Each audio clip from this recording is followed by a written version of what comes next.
September 1942. A basement room beneath Whitehall, thick with cigarette smoke and the weight of failure. Around a scarred oak table sat men who had watched an empire buckle. France had fallen. Norway had fallen. Greece, Crete, Singapore, all gone. The British Army had been thrown off the continent twice. And now, with German forces deep inside the Soviet Union and Rommel threatening Cairo, the question wasn't whether Britain could win. It was whether Britain could survive another year. But one man in that room believed he had the answer. His name was Louis Mountbatten, 42 years old, a destroyer captain turned chief of combined operations, appointed by Churchill himself to set Europe ablaze. The plan he carried into that meeting wasn't filed under conventional military operations. It bore a different designation entirely. A strategic raid so audacious, so unprecedented in scale, that if it succeeded, it might force Germany to redeploy 50 divisions westward, might shatter Hitler's confidence in the Atlantic Wall, might convince Stalin that his allies were serious, might, and this was the part that made even hardened planners go quiet, might end the war 3 years early. The target was a French port. The force would be 6,000 men, supported by the largest naval and air commitment Britain had assembled since Dunkirk. They would seize the harbor, hold it for a single tide, destroy everything of value, and withdraw before the Wehrmacht could react. Simple in concept, catastrophic if it failed. Churchill approved it in April. The date was set for mid-August. The troops began training in secrecy along the Scottish coast, practicing amphibious assaults against mock German fortifications. The Canadians, eager to prove themselves after 3 years of garrison duty in England, formed the core of the assault force. Commandos would secure the flanks. Tanks, experimental Churchill tanks that had never been tested in combat, would land directly onto the beaches. But here's what they didn't tell the soldiers loading onto the landing craft. Here's what wasn't in the operational orders distributed to company commanders. The plan had a second purpose, a hidden objective that only a handful of men in Whitehall and Washington understood. Because this wasn't just about testing German defenses or boosting Allied morale. This was about stealing something the enemy didn't yet know was valuable. The target was Dieppe, and what happened there on August 19th would become one of the most controversial operations of the entire war. Not because of the casualties, though they were staggering, not because of the tactical failure, though it was absolute, but because 70 years later, historians would still be arguing about whether the whole thing was a deception from the start. So why Dieppe? Why send 6,000 men against fortified positions the Germans had spent 2 years hardening? Why authorize the largest commando raid in history, then cancel it in July due to bad weather, only to reinstate it 3 weeks later under a different code name, with compromised security and virtually no element of surprise? And why, in the final hours before the first wave hit the beach, did a British intelligence officer quietly brief a small team of engineers on a target that appeared nowhere in the official plan? What were they really looking for? To understand what made the Dieppe operation different, you need to understand what combined operations had become by 1942. Not a conventional military command, something stranger. A hybrid of special forces, experimental warfare, and what would later be called black operations. Mountbatten's mandate from Churchill was deliberately vague. Develop new methods of attacking Fortress Europe, test equipment, refine doctrine, force the Germans to spread their defenses thin. But there was another mandate, one that came through different channels, one that involved men who didn't wear uniforms. In June 1942, 2 months before Dieppe, a scientist from the Telecommunications Research Establishment visited Combined Operations Headquarters. His area of expertise was radar. specifically German radar. The Luftwaffe's early warning network, called Freya and Würzburg, had been detected by British intelligence as early as 1940. Photographic reconnaissance had identified the installations, signals intelligence had intercepted their transmissions, but no one had ever examined one close up. No one had captured the components. No one knew precisely how they worked, what frequencies they used, and this was critical, whether they could be jammed. The scientist's request was extraordinary. Get him a Würzburg. Not photographs, not electronic samples. The actual device. Dismantle it under fire if necessary. Load the components onto a landing craft and bring it back to England before the German engineers realized what was missing. There was a Würzburg installation near Dieppe, positioned on the cliff tops at Pourville, 2 miles west of the main harbor. It wasn't a secret. RAF reconnaissance had photographed it weeks earlier.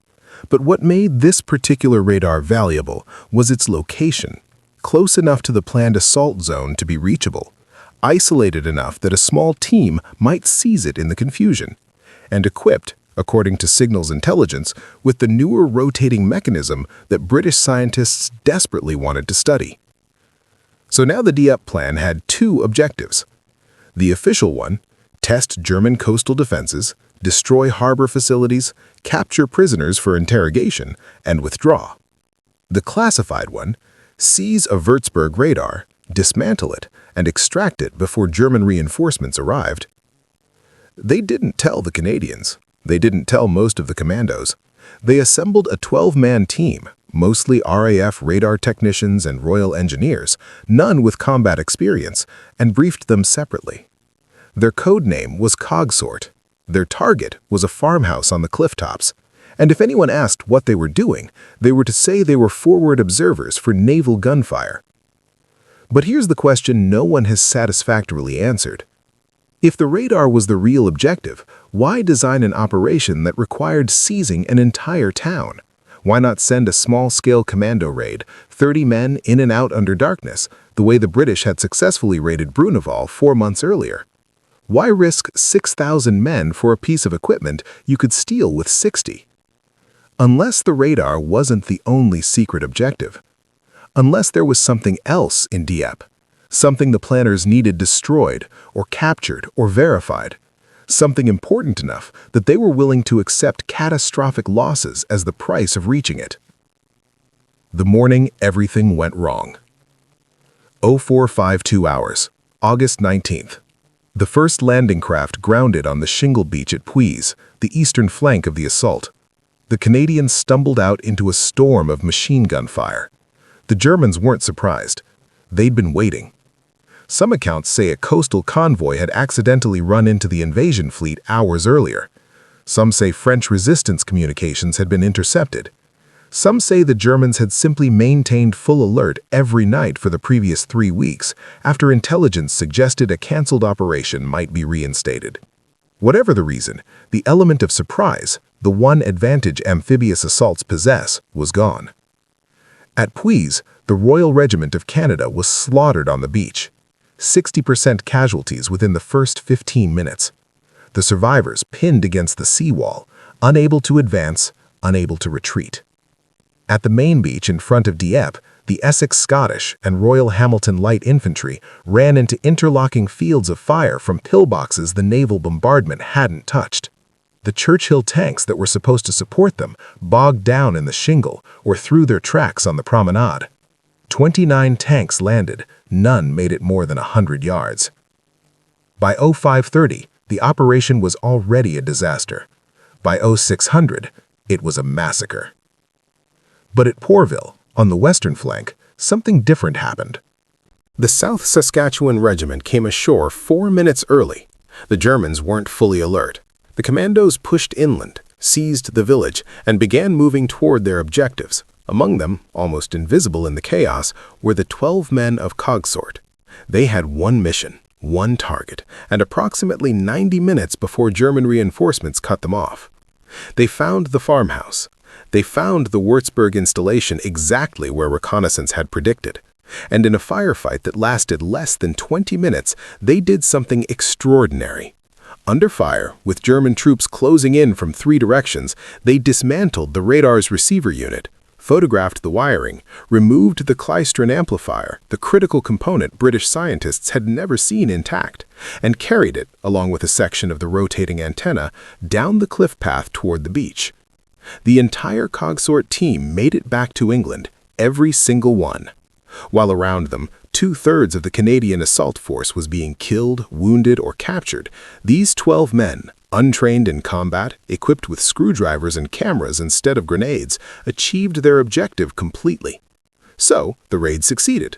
Just not the raid the soldiers thought they were fighting. But that raises another question. If the radar was so valuable, why did the British reveal they'd captured it? Why publish reports about the Cogsort mission after the war? Why allow historians to study the Würzburg components in museums today? What were they distracting attention from? What the Germans found. In the weeks after Dieppe, German intelligence officers combed through the wreckage looking for patterns. They interrogated prisoners. They recovered documents from the bodies of Canadian officers. They analyzed the objectives each unit had been assigned, and they concluded with absolute certainty that the British had been testing invasion tactics. The Dieppe raid, they decided, was a reconnaissance in force, a rehearsal for the eventual cross-channel attack. Therefore, the lessons were obvious. Strengthen the Atlantic Wall, fortify the ports, assume the Allies would strike at a harbor because amphibious forces needed port facilities to sustain an invasion. It was exactly the wrong lesson.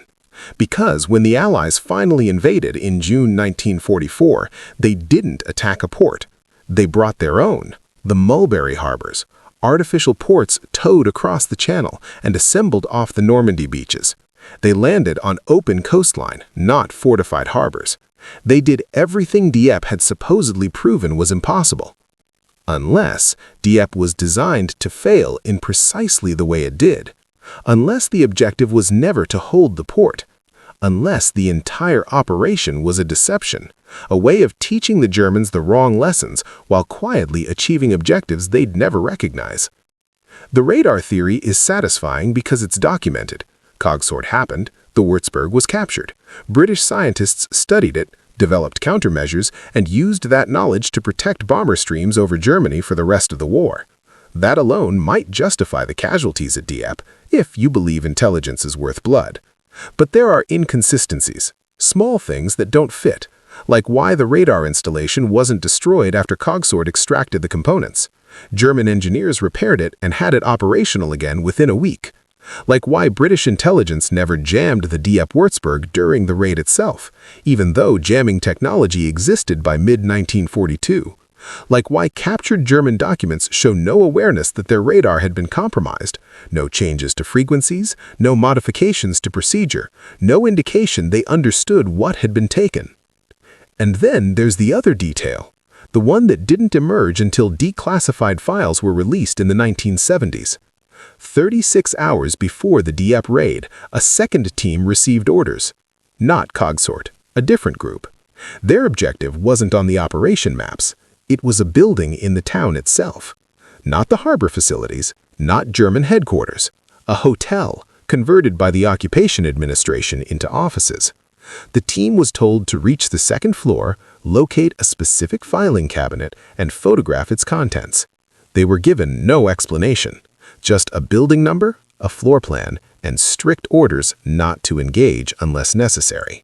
No record exists of whether they succeeded.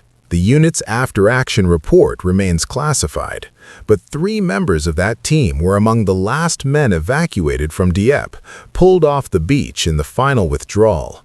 One of them carried a leather document case that wasn't part of standard equipment. What was in that building? What was worth sending men to die for beyond the radar, beyond the tactical deception? Dieppe cost the Allies 3,623 casualties in 9 hours.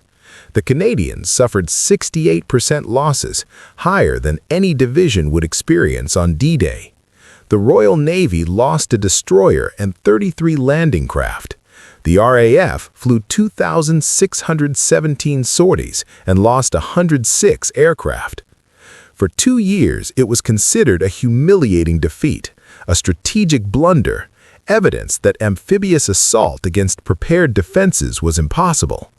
Churchill himself called it a costly but not unfruitful reconnaissance in force. But that phrase, not unfruitful, carries weight. It suggests something was gained, something valuable enough to balance the blood price. The radar intelligence changed the bombing war. The tactical lessons, what didn't work at Dieppe, shaped every landing from Sicily to Normandy.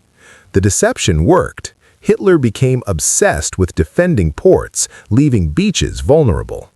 Those are the documented successes, the justifications historians point to when they argue Dieppe wasn't meaningless.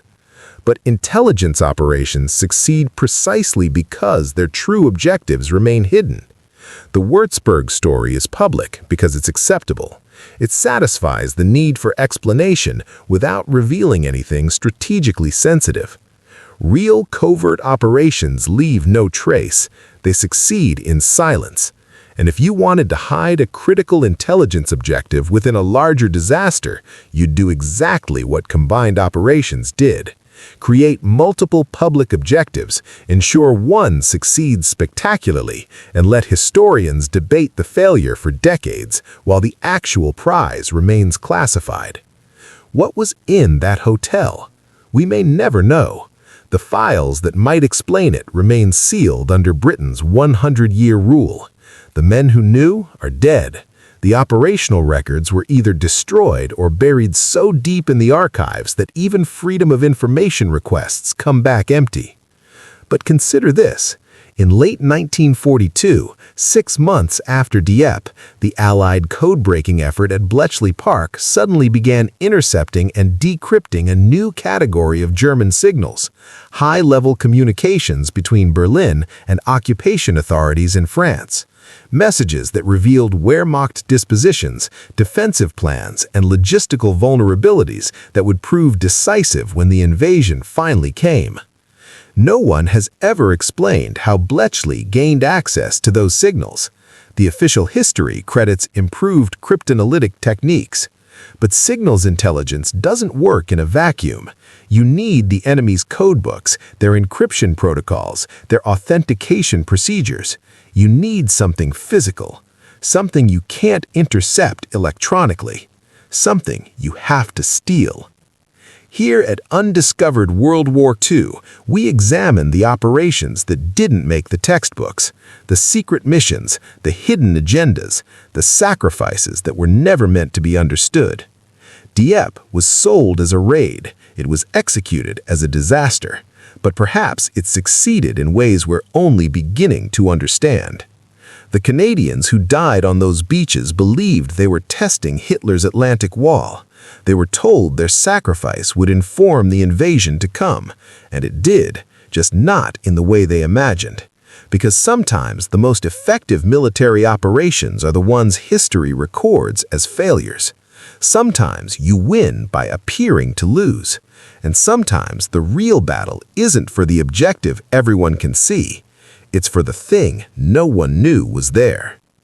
If you want to explore more hidden stories from World War II, the disguised weapons, the covert missions, the operations that changed the war without firing a shot, you'll find them here. Next, we'll examine the walking bomb that terrified German high command and the underwater device that sank ships while sitting perfectly still. Stories the archives tried to bury. Stories that reveal how wars are really won. Not with armies, but with secrets.